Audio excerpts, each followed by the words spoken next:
지난 주간에 기도해 주셔서 일본 신학교 강의를 제가 잘 하고 왔습니다. 제가 일본에 갈 때마다 그냥 저 개인적으로 느끼는 것입니다. 이 일본 사람들이 참 친절하다. 이런 걸 제가 많이 느끼고요. 또 굉장히 질서가 있다. 이런 걸 제가 느끼게 되고, 또 하나는 사람들이 참 조용하다.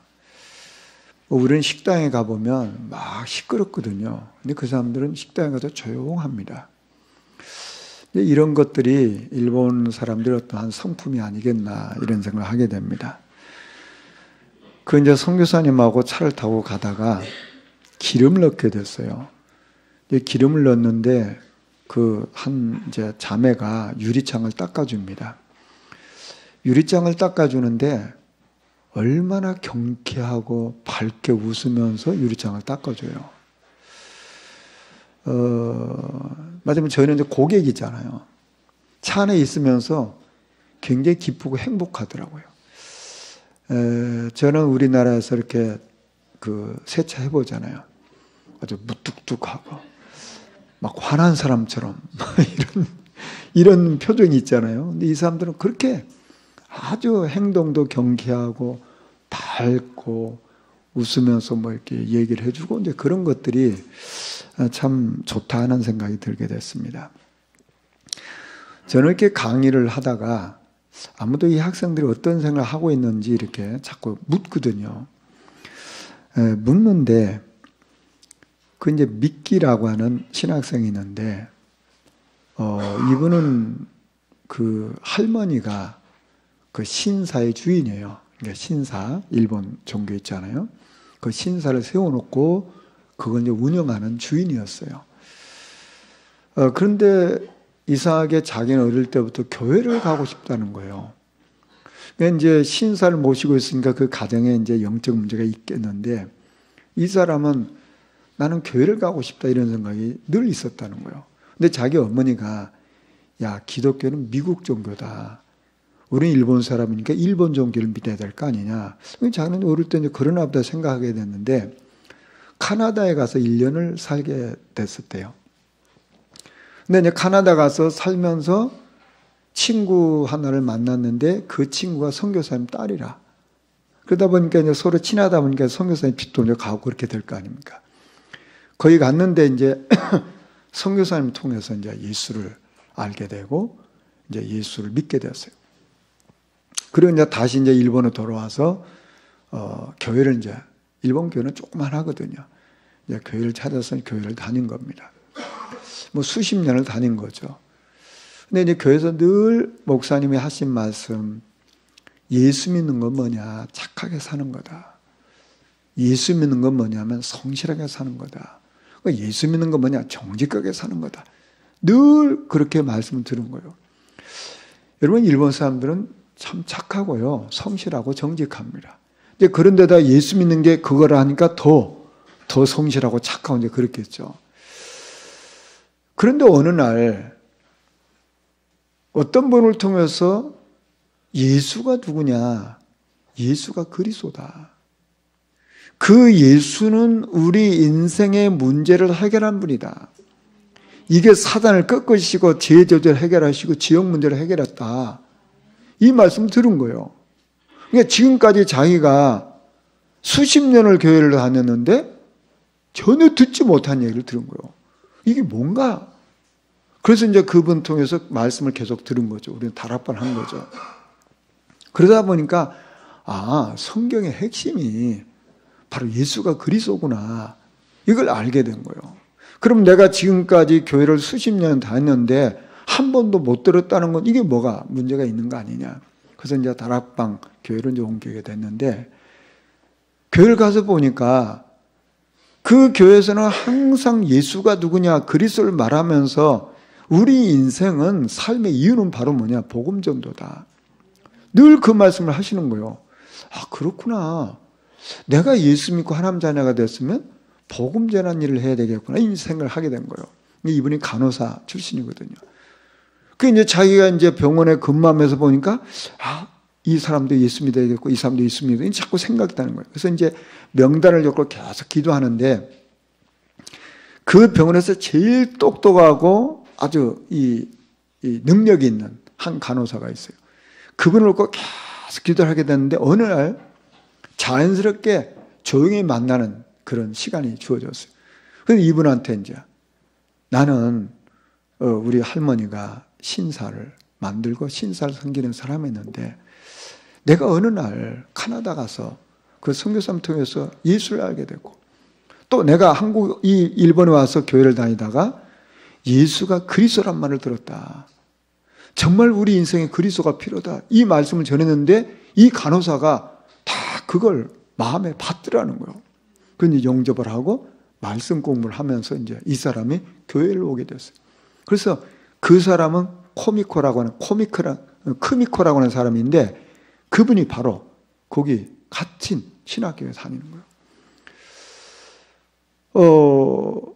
그런데 이제 믿기라는 이분이 저한테 그러더라고요. 목사님, 죄송한데 제가 마지막 시간은 강의시간을 참석 못하겠는데 좀 허락을 해달라는 거에서 무슨 일이냐 그랬더니 자기가 복음 전한 분이 있는데 그분이 이제 복음 전해서 예수 믿고 교회를 다니는 사람인데 그 어머니가 그 아버지가 갑자기 돌아가신 거예요.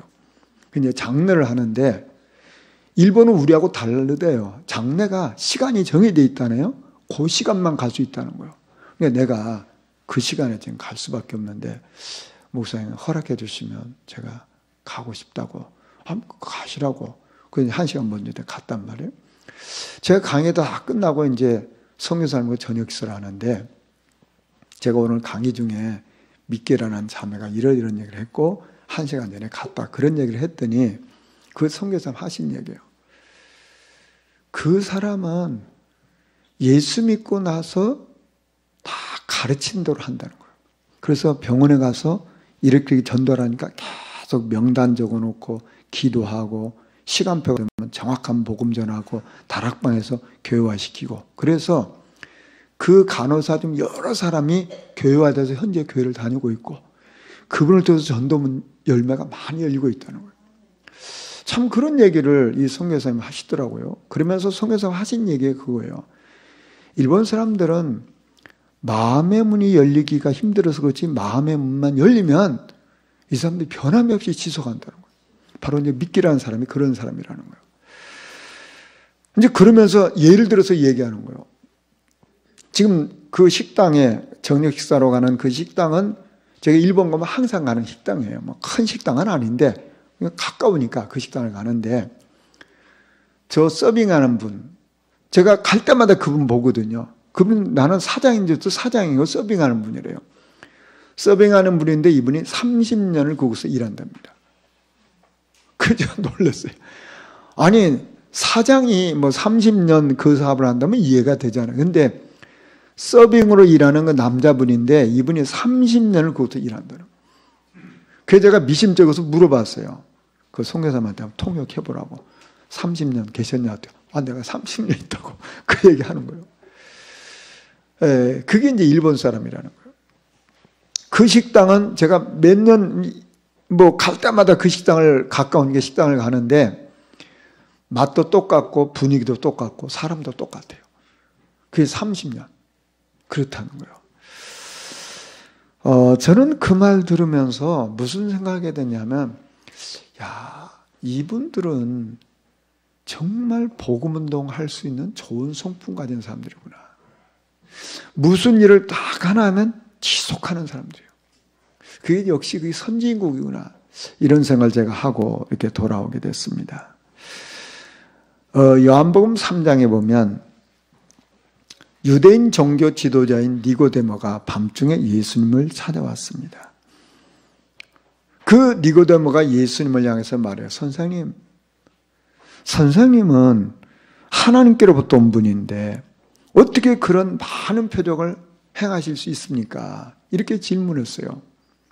그러면 예수님이 거기에 대한 대답을 해야 되는데 거기에 대한 대답을 하지 않고 요한복음 3장 3절에 보면 이렇게 말하고 있어요. 사람이 거듭나지 않으면 하나님 나라를 볼 수가 없다. 이런 말을 해요.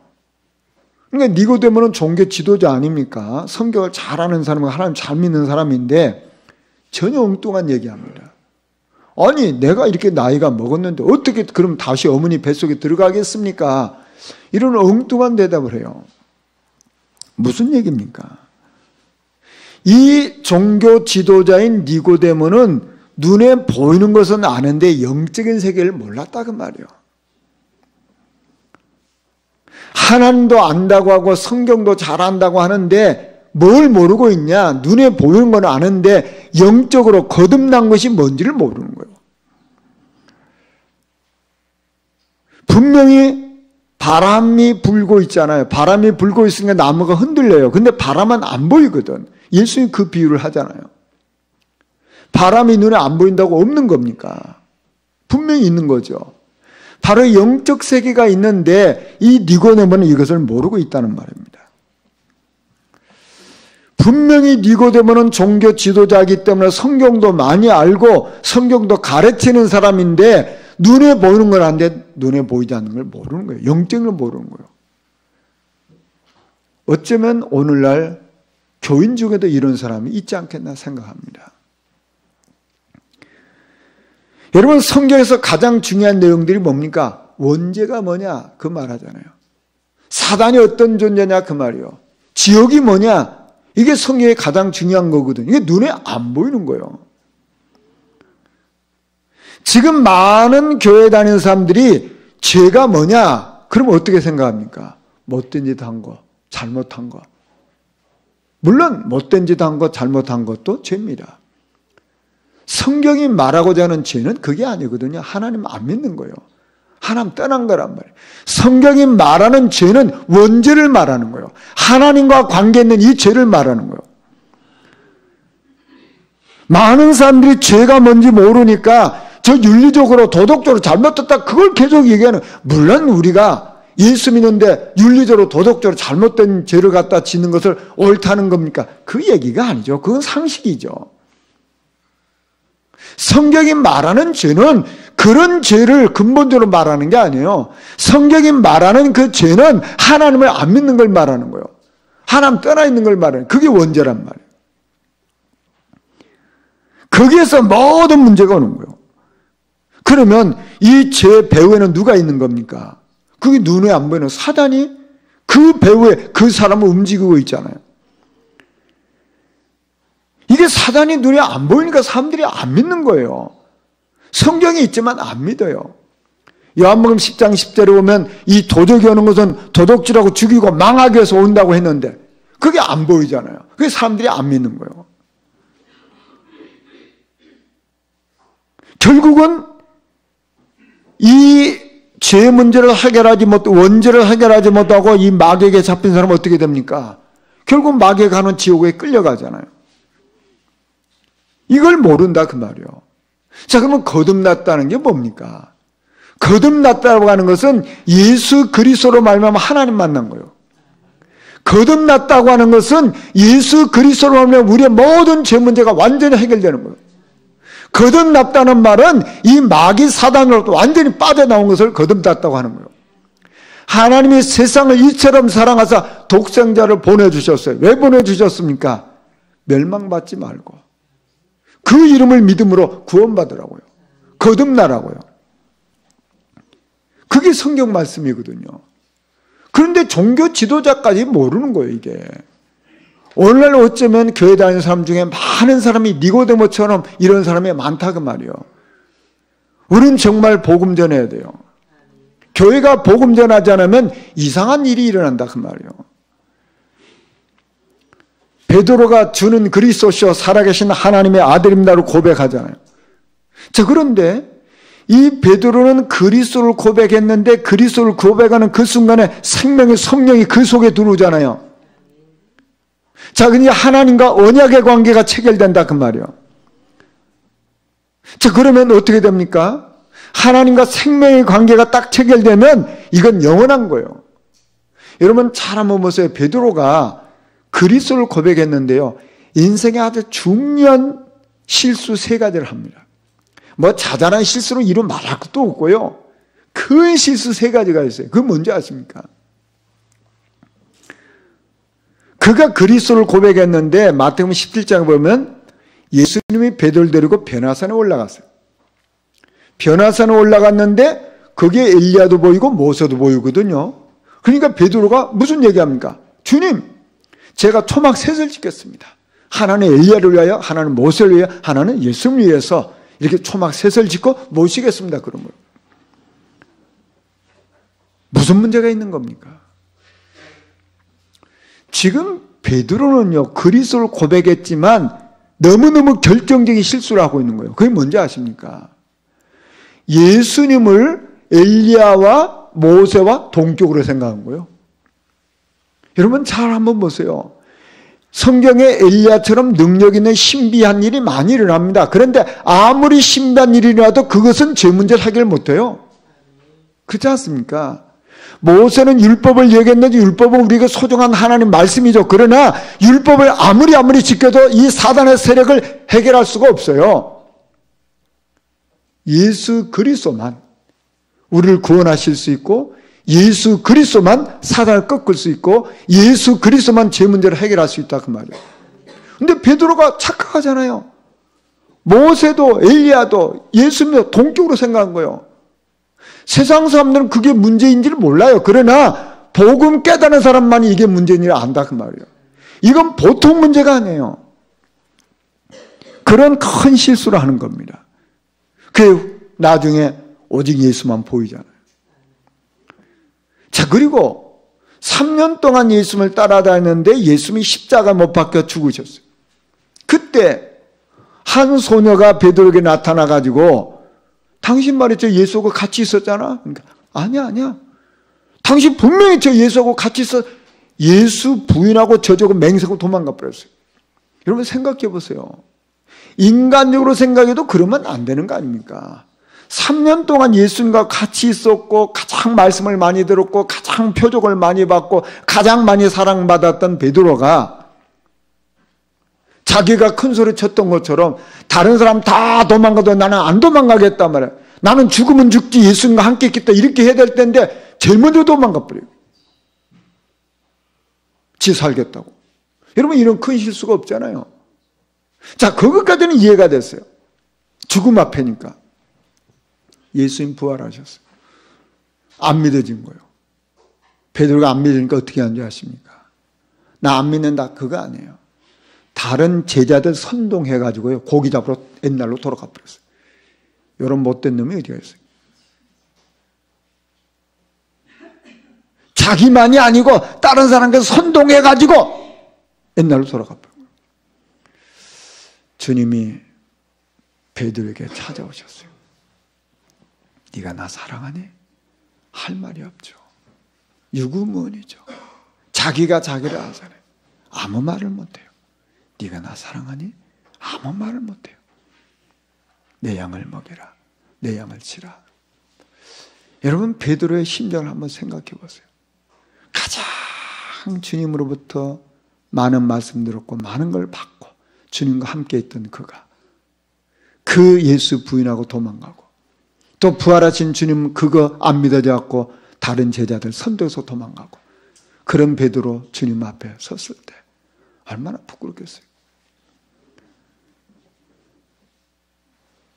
그가 그 자리에서 인생 무릎 꿇잖아요. 그 이후에 베드로의 생애를 보세요. 여러분 보시죠. 베드로가 그런 결정적인 실수하는데도 생명된 이 생명의 관계는 끊이지 않아요.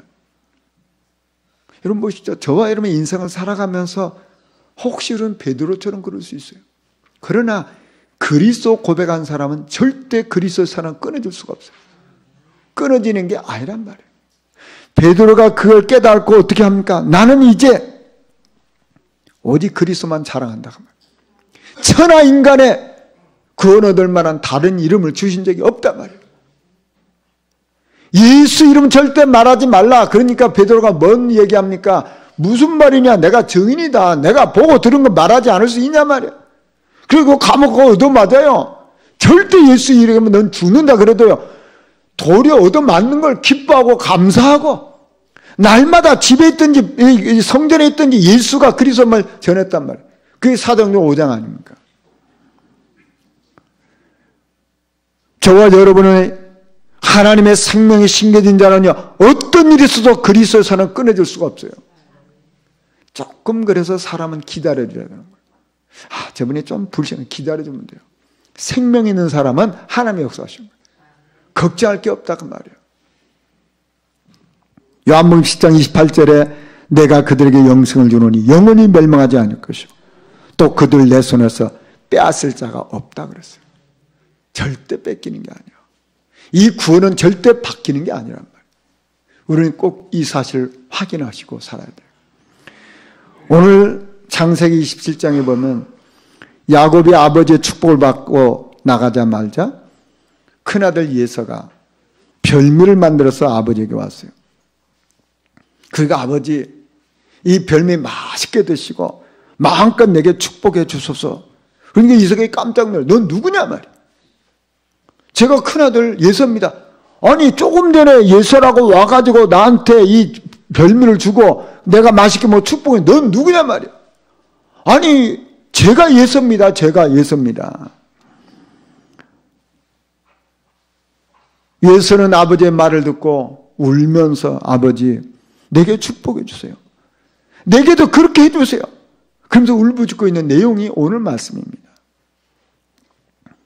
그러면서 그 예서가 하는 말이에요. 아버지 저 야곱이 나를 2번이나 속였어요. 장자 명분 뺏어갔고요. 오늘도 내 복을 지가 뺏어갔어요. 이 얘기하는 겁니다. 여러분 장자의 명분은 육신적으로 말하면 배의 축복을 받는 거예요. 만약 재산이 3개가 있다면 장자는 2개 가져가고 차자는 하나 가져가는 거예요. 그게 장자의 축복이에요. 그런데 이 예서가 하는 말이 뭡니까? 저 야곱이 장자의 명분을 뺏어갔다 그랬어요. 여러분 뺏어간 겁니까? 예서는 강인한 사람입니다. 야곱은 연약한 사람이에요. 그러니까 연약한 사람은 어떻게 강한 사람을 뺏어갑니까? 그건 말도 안 되는 거죠. 어떻게 한 거죠? 어느 날 예서가 사냥하고 배가 고파서 돌아왔는데 이 동생 야곱이 팥죽 끓이고 있거든. 야 팥죽 좀 달라. 그러니까 이 야곱이 안 줘요. 좀 달라. 안 줘. 이 야곱이 말하죠. 형이 갖고 있는 장자분 나한테 팔아. 그러면 줄게. 그러니까 그래? 팥죽 그거 먹지. 장자분 뭐 별게 있냐 하고 맞아 거래한 거 아닙니까? 거래. 팔았어요. 분명히 팔았다고 돼 있거든요. 그러니까 그게 장자의 명분이 얼마가 됐든지 그냥 팥죽 안 그래? 팔았단 말이에요. 여러분 우리가 집을 사고 팔고 하면요 소유권이 바뀌잖아요. 팔면 내 거 아닙니다. 근데 예서는 자기 거라 생각하는 거예요. 자기가 분명히 팔아놓고. 이게 틀린 거죠. 그 다음에 2번째는 뭡니까? 내 복을 지금 뺏어갔다는 거예요. 내 복을. 여러분 이 복은요 하나님 주시는 겁니다. 복은 하나님 주시는 건데 이 야곱이 자기 복을 뺏어가고 뺏기고 그런 게 아니에요. 이게 하나님 주신 복이란 말이에요. 그러니까 예서는 무슨 생각한 겁니까? 하나님의 복을 자기 것이라고 생각하고 있는 거예요. 여러분 우리가 성경을 계속 보겠습니다마는 야곱은 이 형 예서가 죽이려는데 도망가거든요. 도망갈 때 아무것도 못 가지고 나갑니다. 부모가 준 기름 한 병 들고 갔어요. 그리고 돌아올 때 아버지 거 하나도 받은 적이 없어요. 아버지 건 누가 다 가져갔냐? 예서가 다 가져갔어요. 그러니까 육신적으로 하나도 아버지 거 물려받은 게 없어요. 그런데 이 예서는 동생이 다 뺏어갔다.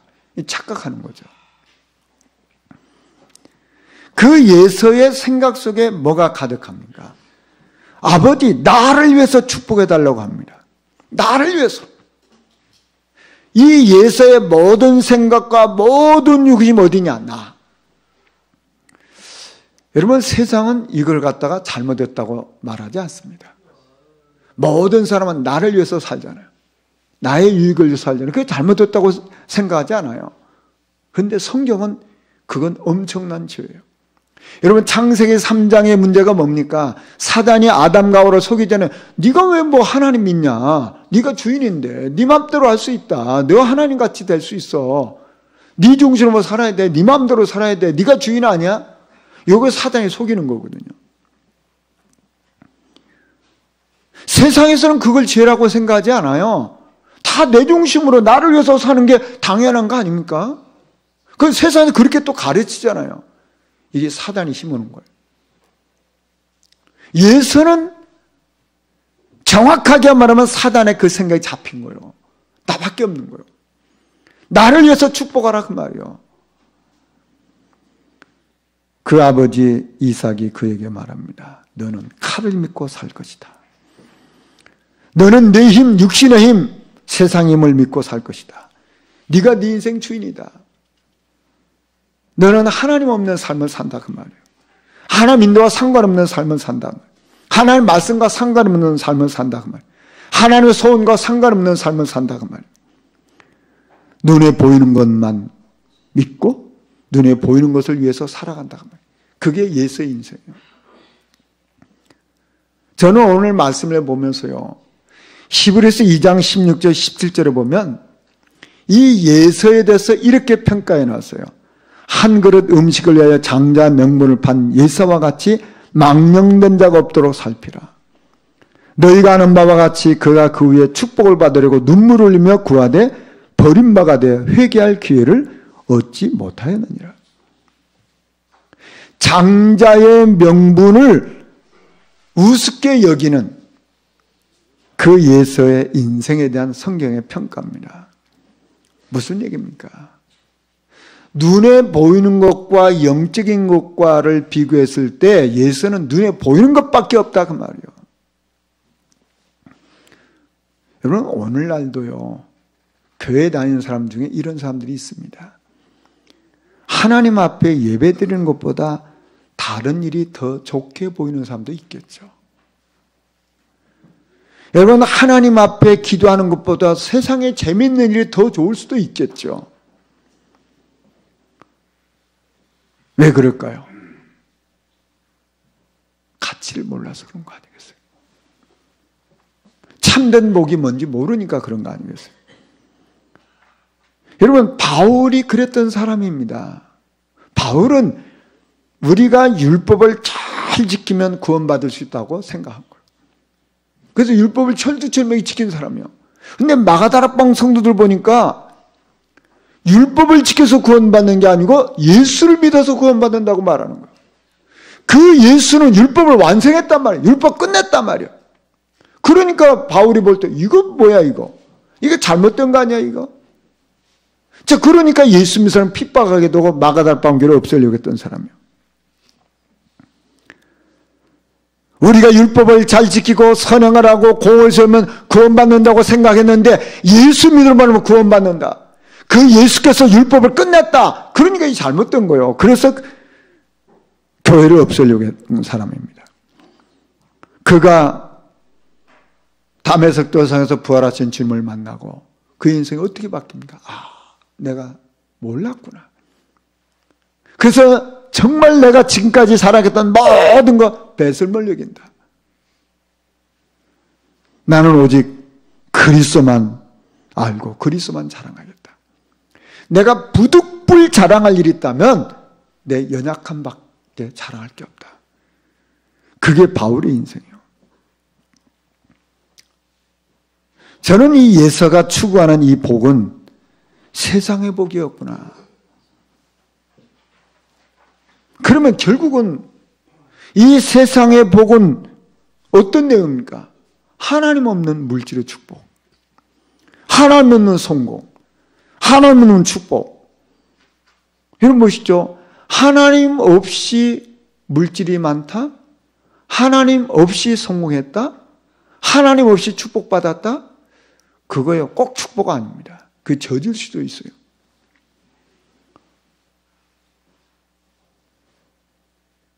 지난 주간에 제가 신문 보니까 인도에서 최고 부잣집 딸이 결혼했어요. 근데 결혼식 비용이 얼마인지 아십니까? 1,000만 원이 더 들었대요. 아니 1,000억, 1,000만 원이 아니고 1,000억. 1,000억이 더 들었대요. 그게 참 저는 그거 이렇게 신문 보면서 만약에 내가 1,000억이 있다면 나는 그렇게 사용하지 않겠다. 이런 생각이 들더라고요. 그 1,000억이란 돈이 얼마나 큰 돈입니까? 근데 그분은 뭐 돈이 많으니까 뭐 자기 돈 쓰는 걸 누가 뭐라고 하겠어요. 야, 1,000억을 들여서 저렇게 어마어마한 결혼식을 했는데 저 결혼이 정말 행복할까? 뭐 이게 저는 제 생각이니까. 저는 만약에 그 돈이 있다면 더 가치 있었을 것 같아요. 많은 사람이 그렇게 호화로운 결혼식을 하면 좋겠다. 뭐 그런 어떤 부러움이 또 있을 수 있겠죠. 사람 따라 생각이 다르니까요. 사람 앞에 자랑스럽고 또 뭐 이렇게 뭐 보여줄 만한 것은 있겠지만 진정한 행복일까? 저는 그런 질문을 하게 됐어요.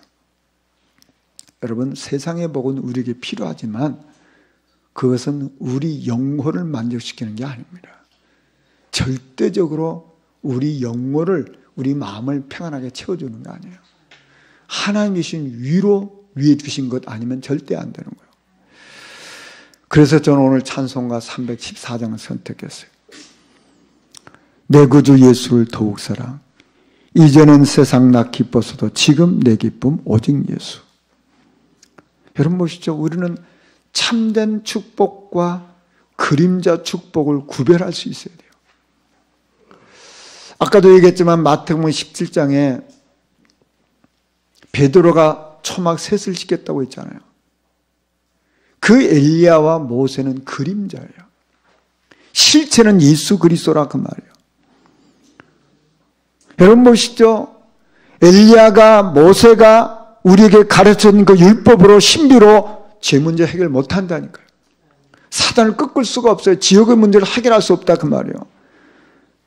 그런데 사람들은 그런 비슷하다고 착각하는 거예요. 그 그림자를 실체라고 자꾸 붙잡는 거예요.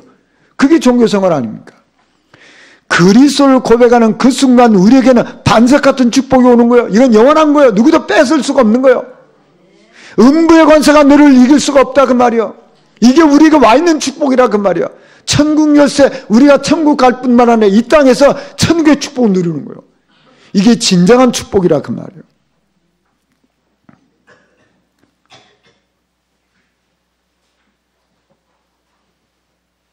제가 일본에 갔을 때 3일 동안 같은 방을 썼던 목사님이 인천의 최태식 목사님이신데, 그 목사님이 같이 있으면서 뭐 이런저런 얘기 하잖아요. 강의 끝나고 밤에. 또 이제 선교사랑 같이 식사를 하면서 얘기하는데, 이분이 계속해서 한 집사님을 얘기하는 거예요. 자기 교회 집사님. 자기 교회 집사님이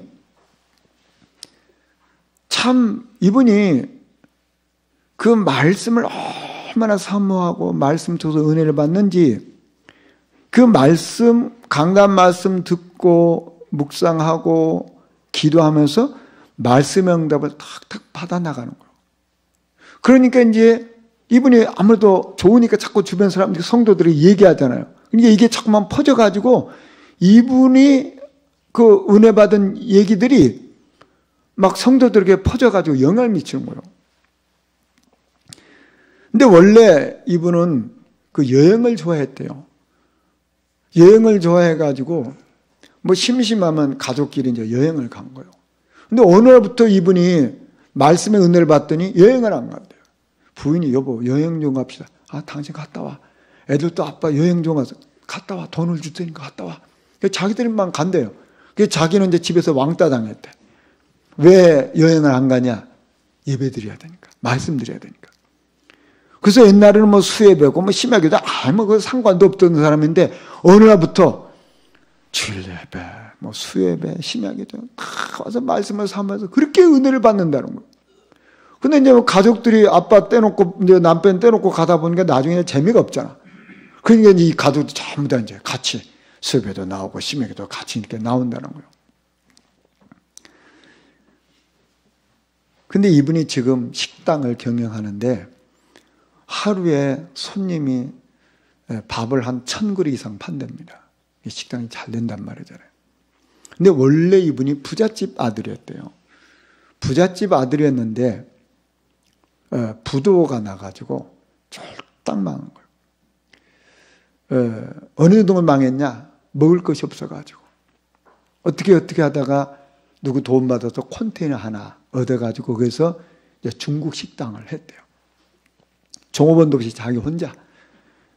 그게 너무너무 없어가지고 속옷을 입을 수가 없어서 비닐로 속을, 몸을 감고 위에만 옷 걸치고 추우니까.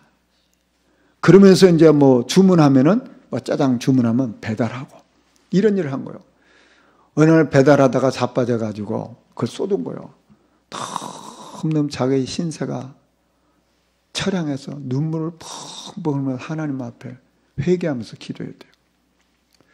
근데 이상하게 그런 어려움이 생기면 설상가상으로 자기 부인이 죽을 병이 걸린 거예요. 자기 부인이 죽을 병이 걸렸는데 당에 옛날에 들어놓은 그 보험이 있답니다. 보험. 근데 뭐 죽을 병이 걸리면 보험금이 뭐가 나온다네요. 이제 뭐 어차피 죽을 거니까 이제 보험금이 얼마가 나오는데 이 부인이 하나님 은혜로 다시 살아나 버렸어. 그러면 보험금 이렇게 돌려주는 게 아니라네요. 그건 탔으니까. 이제 그게 조금 종잣돈이 돼가지고 좀 식당을 좀 이렇게 식당을 좀 큰 걸 해가지고 점점 돼가지고 식당이 이렇게 잘 된대요. 근데 이분이 돈을 이제 보니까 뭐 자기는 이제 은혜 생활 하니까 다 교회에 뭐 필요한 게 뭐가 없나 늘 이제 눈여겨보면서 필요한 거죠. 자기가 다 해는 거예요. 그 목사님이 얘기했대요. 집사님 다 하면 안 돼. 그렇게 하지 말고 하려면 누구도 같이 할 사람 모아가지고 같이 하라고. 당신만 하면 또 시기 질투하니까 그러면 안 된다고. 그게 자기는 말린대. 근데 이분은 막 그렇게 하는 거예요. 하간 목사님 뭐 신발부터 뭐 외투까지 뭐까지 다 그분이 뭐 세트로 다 하고 늘 그런 일을 하는 거예요, 이분이. 근데 한 번은 식사를 같이 하는데 그 집사님이 그런다는 거예요. 목사님, 제가 하나님 앞에 소원의 11조를 하고 있다는 거예요.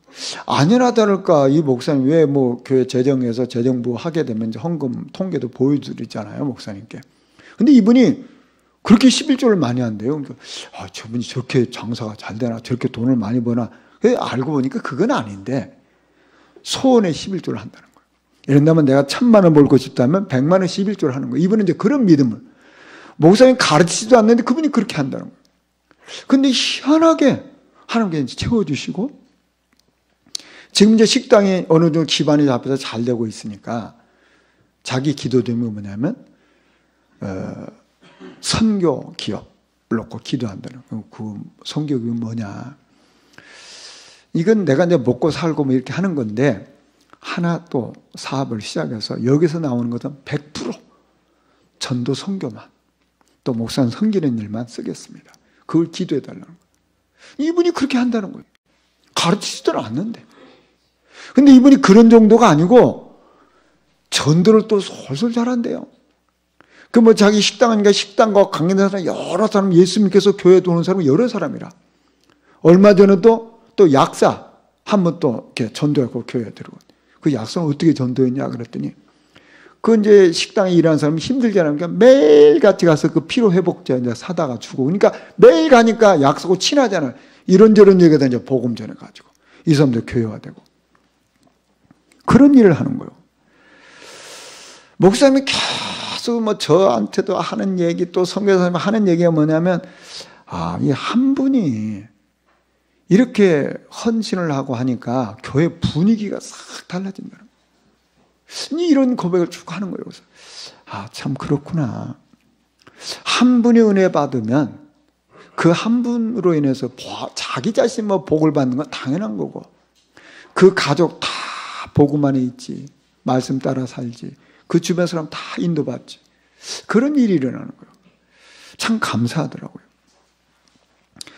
지난 주일 저녁에 우리 중직자대학원에서 포럼하신 그 피재곤 장로님 여러분도 들으셨죠? 저는 그분 이 포럼을 들으면서 저분 중독된 사람이다. 제가 그런 생각하게 됐어요. 그분은 완전히 기도의 중독자예요.